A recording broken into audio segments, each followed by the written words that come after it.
All right, this is the unit rate better buy homework. Number 1 says, last June you spent 40 hours at the beach. You also spent 1,260 minutes each week on summer reading. Did you spend more time at the beach or on summer reading last June? So since this one is in minutes, we need to convert this 40 hours to minutes.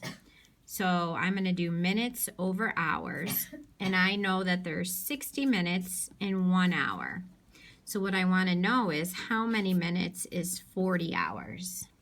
So I'm going to cross multiply. 1 times x is just x, and 60 times 40 is 2,400. So that's 2,400 minutes.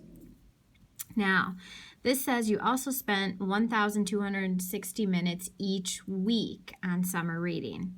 So Miss Flood told us, make sure for this one we do 4 weeks in a month. So that would be for 4 weeks. So we're going to take that 1,260 minutes and we have to multiply it by 4 weeks. So on your calculator, you're going to type 1,260 times 4, which is going to be 5,040 minutes. So did we spend more time at the beach or did we spend more time on summer reading? So I'll let you guys choose that and say why. Justify your response.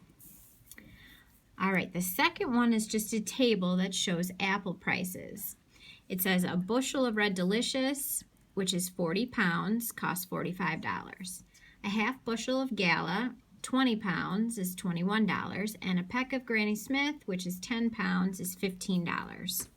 So find the total cost if the customer wants to buy 2 bushels of the Red Delicious, 3 half bushels of Gala, and 2 packs of Granny Smith. So in order to do this one, if 1 bushel is $45, then 2 bushels we're going to have to add that $45 twice. If a half bushel is 21 and they want 3 half bushels, we're going to have to add the 21 3 times. And then they wanted the 2 packs of Granny Smith. So one is $15, but they want 2. So we need to add all of those together to get our price. So I'll let you guys make sure you use your calculator to get a total cost for all of those. All right, on the back, number 3 says, Brandon wants to keep track of his monthly spending.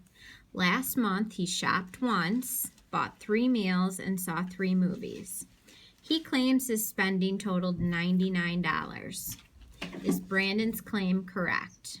Well, each meal is $11, the movies are $8 per movie, and shopping is $80 per month.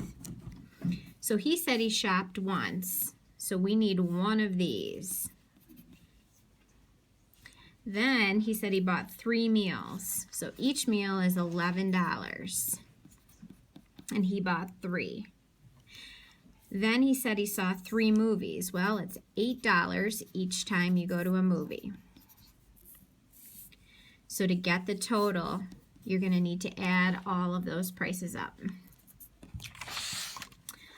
All right, number 4, Beach A has 7,100 visitors a day. Beach B has 67,200 visitors every 2 weeks. So which beach has more visitors? So since this one is per day, we need to figure out the unit rate per day for Beach B. So to figure that out, Miss Flood said we're going to use 7 days equaling a week. So we're going to turn this into days. So I'm going to put 67,200 visitors. And we need to figure out how many days are in a week. So we're 7 days, and if there's 2 weeks, there's going to be 14 days. So here's our visitors. Here's our days. So this is going to be visitors over days. So we want to know how many visitors per day. So we're going to cross multiply. We get 14x, get 67,200. We're going to divide by 14 on both sides. So you get 67,200 divided by 14. So that's 4,800 visitors per day. That's beach B.